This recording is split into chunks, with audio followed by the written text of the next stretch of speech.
नमस्कार विद्यार्थी मित्रांनो, तुमचं स्वागत आहे भगीरथच्या IAS प्लॅटफॉर्मवर. आता आपण इकॉनॉमिक्स या विषयासंदर्भामध्ये जेव्हा आपण बघणार आहोत, की पी-वाय-क्यू किती महत्त्वाचा घटक आहे. कारण की पी-वाय-क्यूच्या अंतर्गत तुम्ही जेवढं त्याला ओव्हरलूक करशाल, जेव्हा तेव्हा जास्त बघशाल, तर त्या पद्धतीने तुम्हाला येणाऱ्या अपकमिंग एक्झामसाठी म्हणजे विशेषतः 30 एप्रिलच्या एक्झामसाठी हे महत्त्वाचा घटक म्हणून कॉन्ट्रिब्यूट केला जाणार आहे.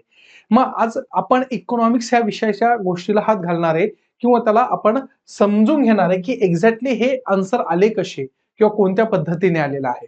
मग अशा वेळेस असलेलं त्याचं पी-वाय-क्यूचा ज्यावेळेस आधार घेतो, तर त्यावेळेस आपल्याकडे 8 ऑक्टोबरची एक्झाम आणि 8 ऑक्टोबरच्या ओरिएंटेशननी घेतल्या गेलेलं क्वेश्चन्स ते आपल्याला डील करायचंय. मग पहिला क्वेश्चन काय होता त्याच्यामध्ये मार्च 2020 अखेर कोणत्या राज्यामध्ये प्राथमिक कृषी पतसंस्थेची संख्या सर्वाधिक होती?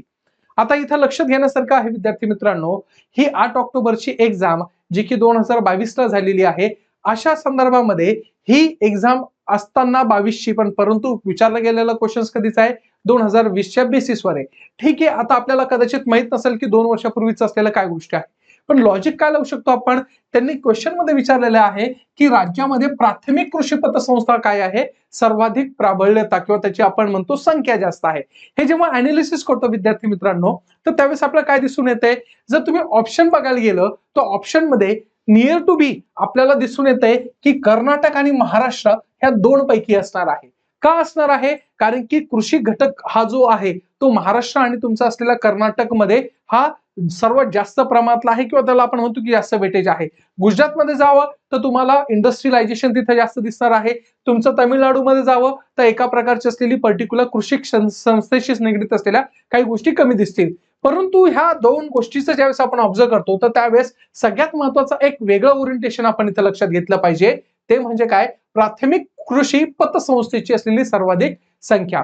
महाराष्ट्र गव्हर्नमेंट हा एक लीडिंग गव्हर्नमेंट आहे की ज्याची पर्टिक्युलर ग्रामीण भागातल्या असलेल्या कृषी घटकाला उत्तेजित देण्यासाठी किंवा आपण त्याला रिव्हायलिटेशन करण्यासाठी आपण ही पतसंस्थेची निर्मिती केली आहे. कारण की आपल्याकडे ग्रामीण भागाचा विकास करायचा असेल तर पतसंस्थेशी निगडीत असलेल्या सगळ्या गोष्टी काय करावं लागणार आहे? डेव्हलप करावं लागणार आहे. म्हणून याचा आन्सर काय आहे? महाराष्ट्र गव्हर्नमेंट आहे की ज्याच्या माध्यमातून त्यांनी काय केलेलं आहे? पतसंस्था ही सर्वात जास्त निर्माण केली आहे आणि ह्या पतसंस्थेच्या माध्यमातून प्राथमिक कृषीसाठी लागणाऱ्या जेवढ्या पण काही मूलभूत गोष्टी असेल, घटक असेल, जसं की सिंचन क्षेत्रासाठी लागणारा ठिबक असेल किंवा तुषार सिंचनासाठी लागणारी यंत्रसामुग्री असेल, ट्रॅक्टर असेल, अशा विविध गोष्टी सगळ्या पुरवठा करण्याचा काम हे काय केलंय? प्राथमिक कृषी पतसंस्थेने केलेलं आहे आणि ती संख्या कुठे जास्त आहे? महाराष्ट्रामध्ये. दुसरा क्वेश्चन काय आहे? 1993 मध्ये सरकारने डॅश डॅश यांच्या अध्यक्षतेखालील सार्वजनिक क्षेत्रातील उपक्रमांकाची उपक्रमांची निर्गुंतवणूक करण्यासाठी समिती नेमलेली होती. आता ज्यावेळेस आपण म्हणतो की अशा पर्टिक्युलर गोष्टीवर जेव्हा क्वेश्चन्स विचारला जातात तर त्यावेळेस आपल्याला निर्गुंतवणीकरण म्हणजे काय? तर त्याला इंग्लिशमध्ये वाचलं तर काय आहे? Disinvestment policy. आता डिसइन्व्हेस्टमेंट म्हणजे काय? की प्रायव्हेट सेक्टर मधून त्या प्रकारचा तुमचा असलेल्या पब्लिक सेक्टर मधून तुमच्या सरकारचा सहभाग काढणे आणि प्रायव्हेट सेक्टरला वाव देणे. म्हणजे थोडक्यात काय? जर आपण असं म्हटलं की 100% एखाद्या गोष्टीमध्ये जर गव्हर्नमेंटचा स्टेक असेल, स्टेक म्हणजे काय?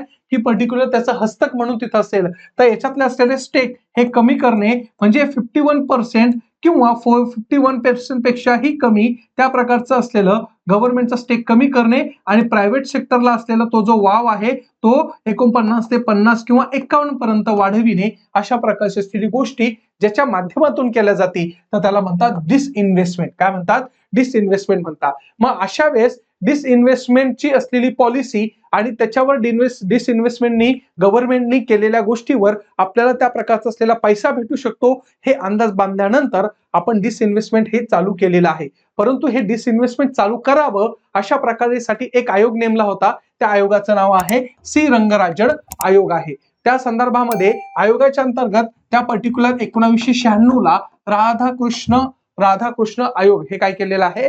तिथं स्थापित केलेला आहे आणि ह्या स्थापन केलेल्या असलेल्या आयोगाच्या माध्यमातून सगळ्या गोष्टी केल्या जातात. मग याचं उत्तर काय असणार आहे? सी रंगराजन ही पहिली समिती नेमली आणि समितीच्या शिफारसीनुसार 1996 ला अशा प्रकारचा असलेला हा त्या प्रकारचा असलेला काय म्हणता येईल आयोग नेमला आणि त्या आयोगाचे अध्यक्ष कोण होते?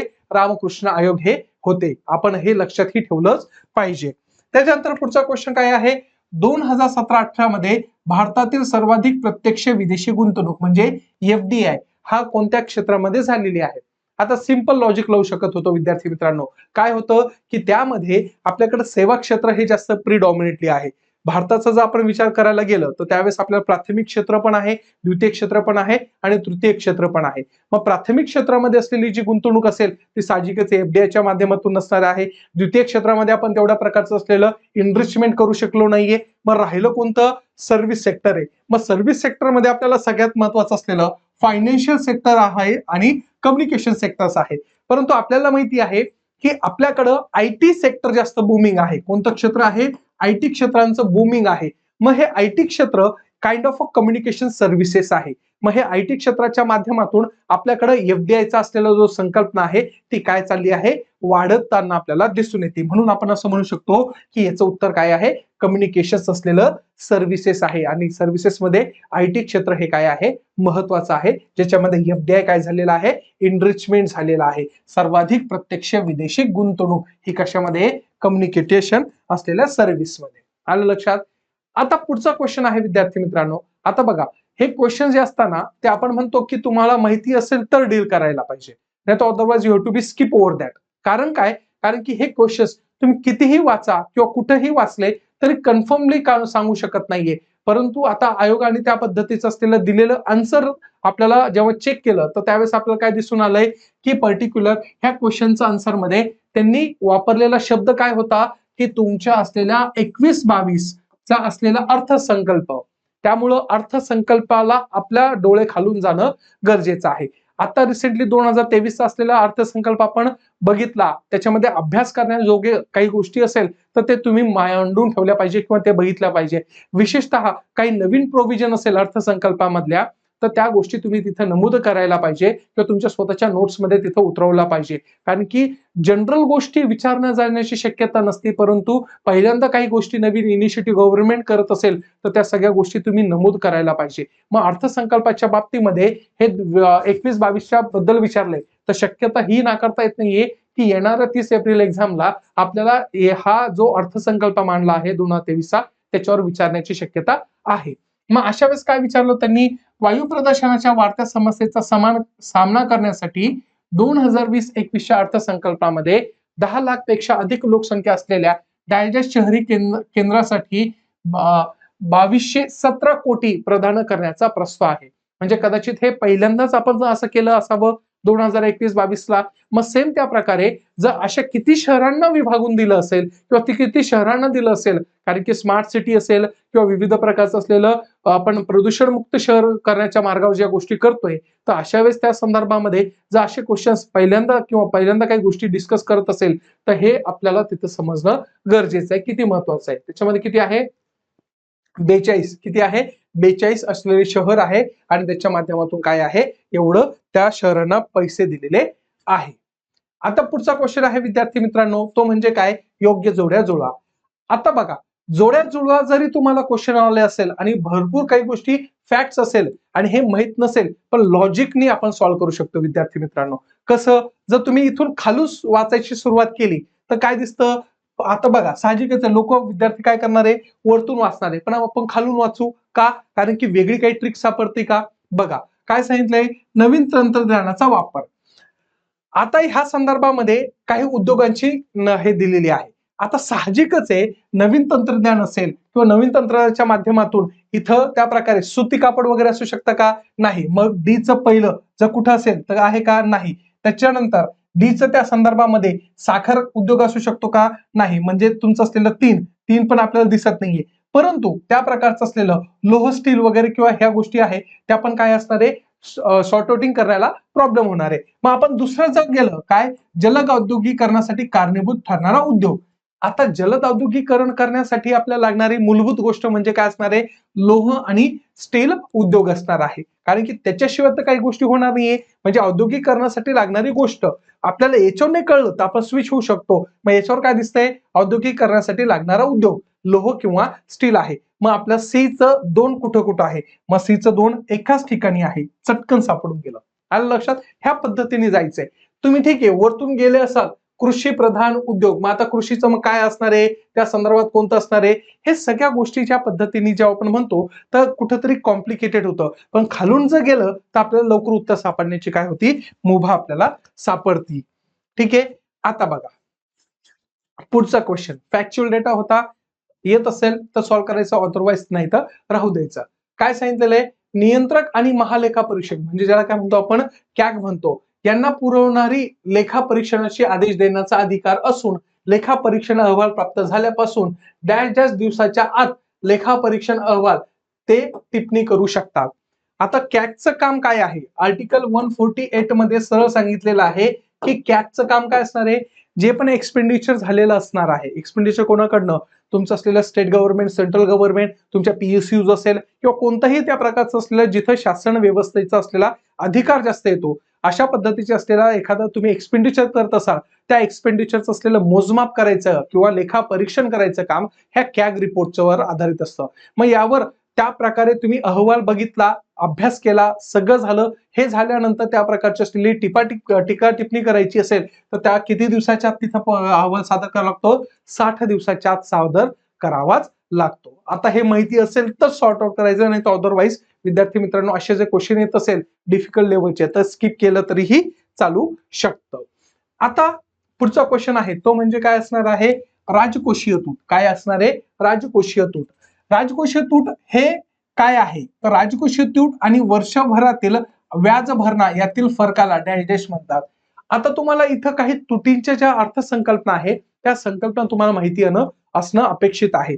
मग त्या प्रकारचं असलेलं फिस्कल डिफिसिट काय आहे? रेव्हेन्यू डिफिसिट काय आहे? त्या प्रकारचं असलेलं ह्या संदर्भामध्ये त्यांनी विचारलं होतं की fiscal deficit and the interest payment during the year is called as. मग अशा वेळेस तुम्हाला तुटीचा अर्थ भरणं काय आहे? डिफिसिट फायनान्सिंग काय आहे? ह्या पण गोष्टी समजणं काय आहे? गरजेचं आहे. मग त्या अनुषंगाने जर आपण बघायला गेलं राजकोषीय तूट म्हणजे काय असणार आहे? मग ज्यावेळेस आपण म्हणतो की आपल्या सोप्या सरळ भाषेत आमदनी अठ्ठनी खर्चा रुपया, मग अशा वेळेस तुम्ही त्या प्रकारचा असलेला खर्च करताय. म्हणजे फॉर एक्झाम्पल गव्हर्नमेंटचं इन्कम किती आहे? 100 आहे. गव्हर्नमेंट खर्च किती करताय? 120 करताय. म्हणजे ही 20 काय आहे? तूट आहे. काय आहे? ही तूट आहे. आता ही जी तूट आहे विद्यार्थी मित्रांनो, ती तूट भरून काढण्यासाठी आपण काय घेतो असतो? त्या प्रकारचं असलेलं कर्ज घेत असतो. काय घेत असतो? कर्ज. म्हणजे शासनाला जर 20 रुपये भरून काढायचे असेल, रेव्हेन्यू पहिले ऑलरेडी कमी आणि त्या प्रकारची असलेली तूट येत असेल तर तूट भरून काढण्यासाठी काय असणार आहे? कर्ज असणार आहे. मग अशा वेळेस जेव्हा तुम्ही कर्ज त्या प्रकारे घेत असता, हे कर्ज आणि त्या प्रकारच्या असलेल्या कर्जाच्या माध्यमातून तुमची लायबिलिटीज किंवा देयता निर्माण होत असेल तर अशा वेळेस असलेल्या गोष्टीवर भाष्य करता वेळेस तुमची असलेली ही फिस्कल डेफिसिट असते. मग आता हे कर्ज घेतलं तर कर्जावर काय असणार आहे? त्या प्रकारचं व्याज असतो. काय असतो? व्याज असतो. मग आपल्याला जर बघायचं असेल की मूळ मुद्दल किती आपण कर्ज घेतलेला आहे आणि आपण त्या कर्जावर आपण व्याज किती देतोय, मग ज्यावेळेस आपल्याला मूळ मुद्दलीचं असलेलं कर्ज काढायचं असेल तर त्यावेळेस आपण व्याज ज्यावेळेस मायनस करतो तर त्यावेळेस त्याला म्हणता प्राथमिक तूट म्हणता. म्हणून काय म्हणलं आहे? The difference between the fiscal deficit and the interest payment during the year is called as a primary deficit. म्हणजे आपण म्हणतो राजकोषीय तूट आणि वर्षभरातील व्याज भरणा, व्याजाने घेतलेला पैसा आणि कर्ज आणि त्या पद्धतीच्या माध्यमातून दिलेलं व्याज, अशा पद्धतीच्या फरकाला काय म्हणतात? प्राथमिक तूट असे म्हणतात. असं त्याचा काय आहे? आधार म्हणता येऊ शकतं. आता बघा हा पुढचा क्वेश्चन डिफिकल्ट लेवल हाय होता. माहिती असणं अपेक्षित नाहीये, बिलकुलच नाहीये. मग अशा वेळेस करायचं काय? मग अशा वेळेस एक करायचं, एक तर क्वेश्चन स्किप करायचा किंवा लॉजिकनी सॉल्व्ह करण्याचा प्रयत्न करायचा. परंतु इथं लॉजिक पण लागू शकत नाही विद्यार्थी मित्रांनो. का? कारण की हा डिरेक्टली कितव्या वित्त आयोगाबद्दल भाष्य करताय? 7व्या वित्त आयोगाबद्दल भाष्य करताय. आता तुम्ही असो किंवा कोणीही परीक्षार्थी असलेला कोणताही विद्यार्थी असो, तो हाच विचार करतो की मला येणारा जो क्वेश्चन आहे ना तो माझ्या वाचनातला असायला पाहिजे. मग आता हा 7वा वित्त आयोगाबद्दल कधी आपण भाष्य पण करत नाही, कधी वाचू शकत नाही. कदाचित आपला 15वा वित्त आयोग जो आलेला आहे, बसलेला आहे, त्याच्या माध्यमातून काही प्रोव्हिजन असेल ते पण आपल्या वाचनात नसेल येत असेल. परंतु अशा प्रकारच्या असलेल्या क्वेश्चनला जर तुम्ही डील नाही केलं तरीही चालू शकतं विद्यार्थी मित्रांनो. अजूनही सांगतो 100 पैकी 80 क्वेश्चन तुमच्या हातातले असतात.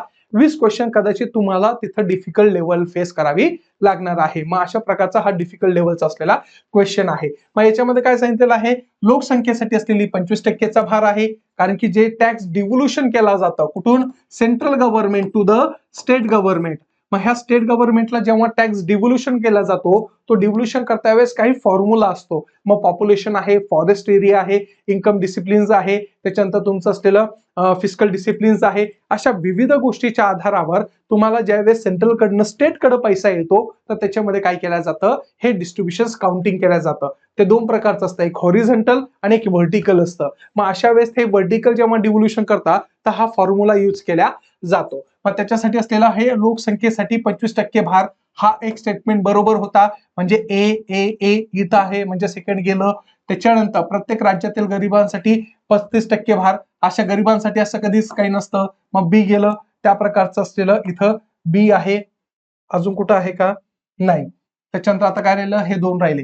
राज्याच्या दरडोई उत्पन्न वाढीसाठी 16% भार, माइट बी असू शकतं. राज्यातील उत्पन्नाच्या समानतेसाठी 25% भार. आता उत्पन्न वाढीसाठी 16% भार एवढं देणं शक्य नाही, म्हणून हे काय आहे, ऑप्शन कट आहे. काय आहे, ए आणि ड आहे. समानतेसाठी तुम्ही त्या प्रकारचं असलेलं प्रोव्हिजन्स करू शकता, पण उत्पन्न वाढीसाठी काही करू शकत नाही. कसं, कारण की उत्पन्न समानतेसाठी म्हणजे काय, प्रोजेक्शन आणू शकता, विविध प्रकारच्या असलेल्या गोष्टी करू शकता, परंतु उत्पन्न वाढीसाठी इंडिव्हिज्युअल लेवलवर तुम्ही काही करू शकत नाही. कदाचित ते अपयशी ठरू शकतं. त्यामुळे हे जे सी ऑप्शन आहे ते काय आहे, चुकीचं आहे. मग अशा पद्धतीचं. आता 64 क्रमांकाचं क्वेश्चन म्हणजे ए याच्यातला असलेला पेपर सेट मध्ये असलेला काय सांगितलेलं आहे, ठेव व विमा आणि पत हमी महामंडळ सुधारणा कायदा संसदेने 2021 ला मंजूर केला. ऍब्सोल्यूट. त्याच्यानंतर ठेव विमा हप्ता ठेवीदारांकडून वसूल केला जातो. आता इथे शब्द काय आहे बघा, the deposit insurance premium is a recovered from the depositors. आता खरं म्हणलं तर हा वाक्य बरोबर असायला पाहिजे, परंतु आयोगाने ह्या प्रकारच्या ह्या वाक्याला चुकीचं दर्शवलं आणि त्या प्रकारे ए आणि सी इथं सांगितलेलं आहे. परंतु विद्यार्थी मित्रांनो, हे वाक्य पण काय आहे, बरोबरीच आहे. का, कारण की जे विमा काढणार आहे, त्या विमा काय करणार आहे, त्या प्रकारच्या असलेल्या त्या संदर्भामध्ये पर्टिक्युलर त्यांचा हप्ता कोण भरणार आहे, त्या पर्टिक्युलर असलेला हप्ता तो व्यक्तीच भरणार आहे. म्हणून काय, the deposit insurance premium is a recovered from the depositors. म्हणजे आता एवढं लक्ष ठेवा, प्रीमियम भरावा लागतो तो व्यक्तीलाच भरावा लागतो, परंतु त्या प्रीमियम भरता भरता संरक्षण देण्याचं काम त्या विमा कंपन्यांचं असतं. मग अशा वेळेस तिथं त्यांनी तो प्रश्न नाही विचारला, तर प्रीमियम कोण भरल अशा प्रकारे विचारला आहे, तर तो बरोबर आहे.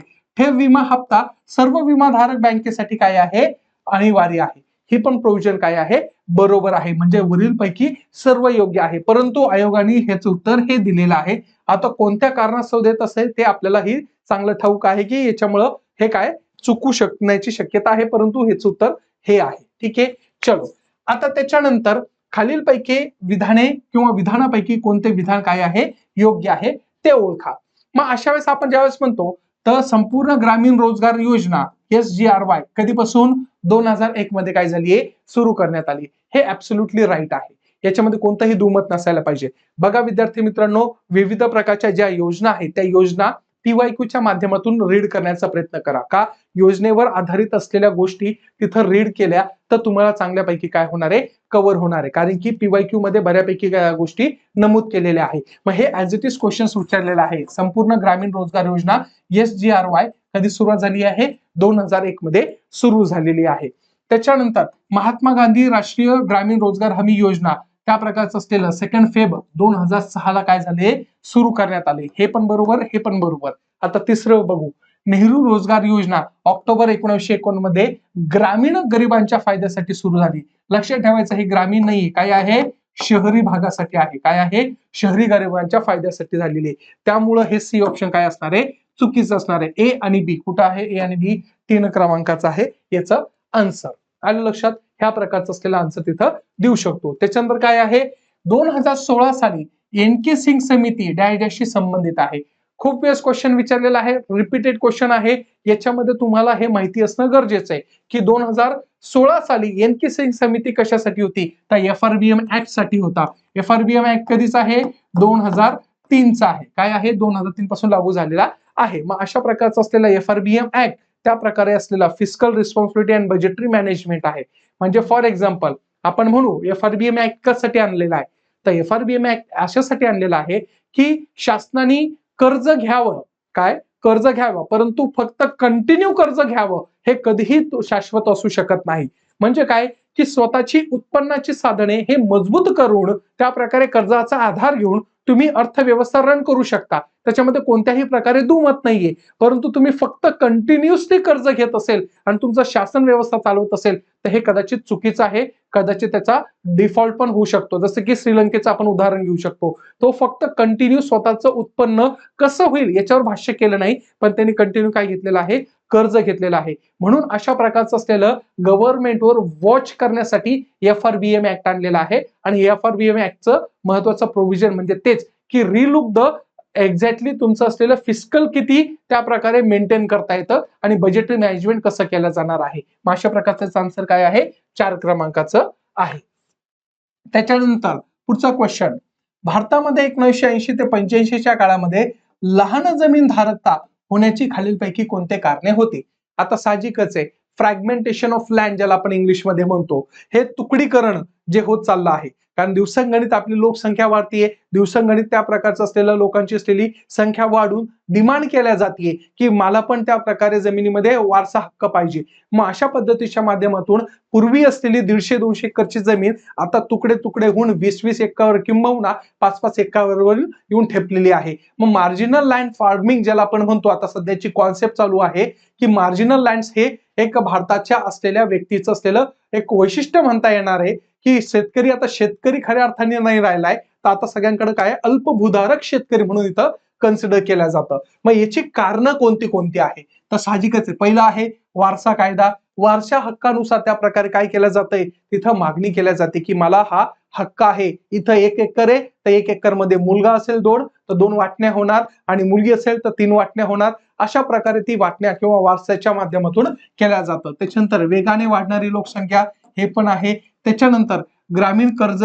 बाजारीपणा हे पण आहे की ग्रामीण कर्ज बाजारीपणा म्हणजे विचार आपला शेतकरी, पहिली तो गोष्ट शेती ही पूर्ण मान्सून आधारितवर आहे आणि हे असतानाही सुद्धा जर त्याला काही गोष्टीची पूर्तता करायची असेल तर तो बिचारा कर्ज काढतो तर कर्ज फेडू शकत नसेल तर जमिनी विकतो आणि त्या प्रकारे ते कर्ज फेडवतो. मग अशा वेळेस ह्या पण गोष्टीचा काय होतोय, तिथं परिणाम आपल्याला जाणून येतोय. त्यामुळं हळूहळू लोकांकडच्या असलेल्या जमिनी काय होत चालल्या आहे, कमी कमी होताना आपल्याला दिसून येते.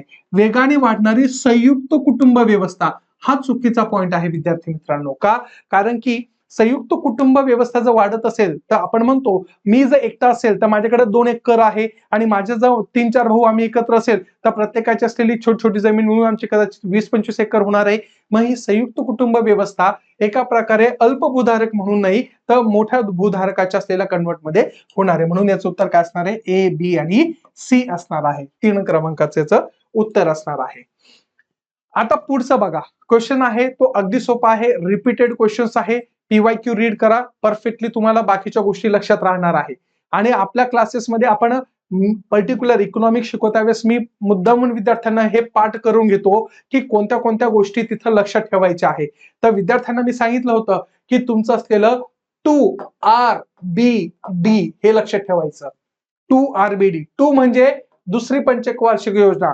दुसरी पंचवार्षिक योजनेमध्ये रूरकेला, भिलाई आणि दुर्गापूर 2RBD असं पाठ करून घेतलं होतं. का, विद्यार्थ्यांना सांगितलं होतं की हा क्वेश्चन येण्याची शक्यता आहे आणि तो क्वेश्चन ऍज इट इज उतरला. मग तेच उतरला काय, रूरकेला, भिलाई आणि दुर्गापूर येथे सार्वजनिक क्षेत्रातील 3 मोठे स्टील प्रकल्प कोणत्या पंचवार्षिक योजनेमध्ये तयार झालेले. काय आहे, 2RBD म्हणजे दुसरी पंचवार्षिक योजना. अशा प्रकारे ह्या गोष्टी त्याच्यामध्ये भाष्य केलेलं आहे. आता काय, खालीलपैकी कोणते राष्ट्रीय लोकसंख्या धोरण 2000 चे उद्दिष्टे नाहीये. आता बघा, त्या प्रकारे इथं क्वेश्चन काय विचारलेला नाही विचारलेला आहे. आता लक्ष ठेवायचं, पहिली गोष्ट तुम्हाला लोकसंख्या धोरण 2000 माहिती असणं गरजेचं आहे.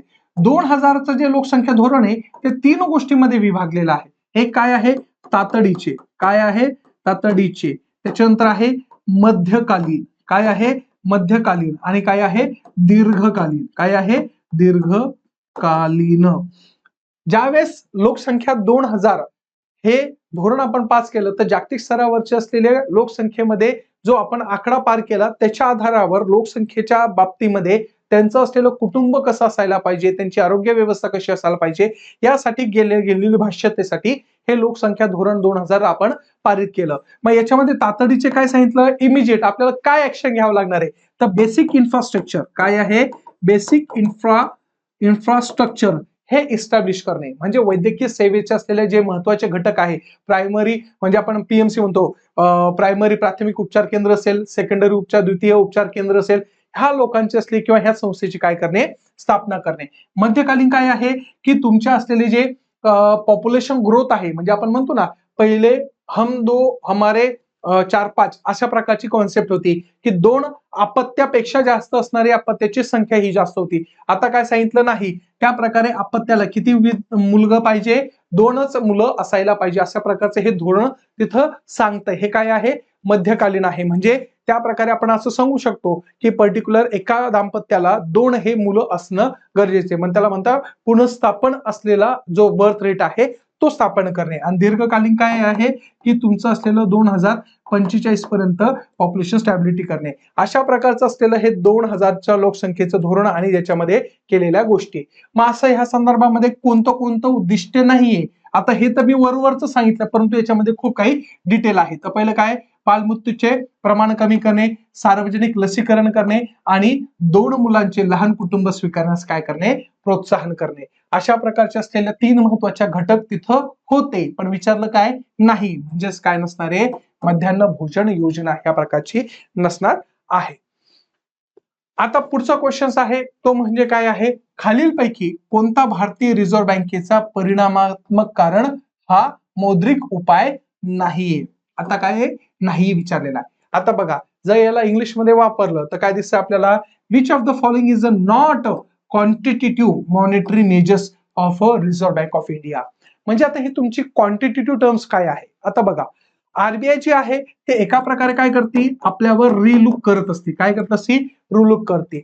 मग याच्यामध्ये तुमचं असलेलं हे आरबीआयचं काम काय आहे, एक क्वांटिटेटिव्ह टर्म्स आणि क्वालिटेटिव्ह टर्म्सच्या माध्यमातून काम करत असते. क्वांटिटेटिव्ह टर्म्स म्हणजे काय, की जिथं तुमचं असलेलं पर्टिक्युलर तुमचं असलेलं मॉनिटरी डिसिप्लिन, काय मॉनिटरी डिसिप्लिन ही व्यवस्थित मेंटेन राहील याच्यावर भाष्य करते. आणि ते भाष्य करता वेळेस आपल्याकडं पतचलनता, पतनिर्मिती आणि विविध प्रकारच्या असलेल्या पैशाच्या स्वरूपाची असलेली फ्लोईंग नेचर हा काय कंट्रोलमध्ये कसं करता येईल किंवा त्याला फ्लोईंग मध्ये कसं करता येईल यावर भाष्य करतं. मग हे सगळे काय आहे, क्वांटिटेटिव्ह टर्म्स आहे. मग अशा वेळेस क्वांटिटेटिव्ह टर्म्सच्या माध्यमातून तुमचं असलेलं पैशाची रोखता, पैशाचं असलेलं अस्तित्वता आणि पैशाची असलेली चलनता ही कशी राहावी हे डिसाईड जेव्हा केलं जातं ते क्वांटिटेटिव्ह टर्म्सच्या माध्यमातून आरबीआय मार्फत केलं जातं.